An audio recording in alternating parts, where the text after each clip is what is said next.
পলিমাইলজিয়া rheumatica বলে একটা অসুখ আছে। এটা সাধারণত মেয়েদের বেশি হয় এবং 50 বছরের পরে এটা দেখা যায়। দেখা যাচ্ছে যে 1 মাসের বেশি সময় ধরে এরকম হয় এবং শোল্ডার গার্ডেল এবং পেলভিক গার্ডেলে কিন্তু ব্যথা হয়। সাধারণত ভোরের দিকে এই ব্যথাটা হয় এবং 1 মাসের বেশি সময় ধরে থাকে। 50 বছরের বেশি মহিলাদের এই সমস্যাগুলো দেখা যায়।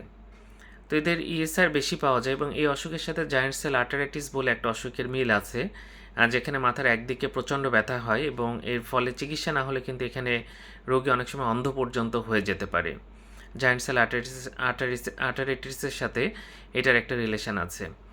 যাই হোক, যদি পলিমাইলজিয়া রিউমাটিকা হয়, এটা স্টেরয়েড দিয়ে সাধারণত চিকিৎসা করা হয় এবং অনেক দিন ধরে চিকিৎসা করতে হয়, তবে খুব লো ডোজে স্টেরয়েড দেওয়া হয়, এখানে কিন্তু বেশি ডোজে স্টেরয়েড দেওয়া হয় না। তবে জায়ান্ট সেল আর্টারাইটিসে কিন্তু অনেক হাই ডোজে স্টেরয়েড লাগে এবং সেটা চিকিৎসা করতে হবে, নাহলে চোখ কিন্তু অন্ধ হয়ে যেতে পারে।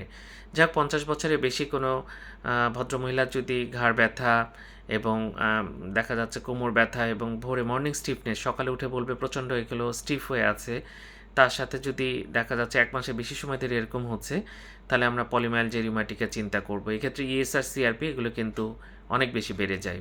ধন্যবাদ সবাইকে।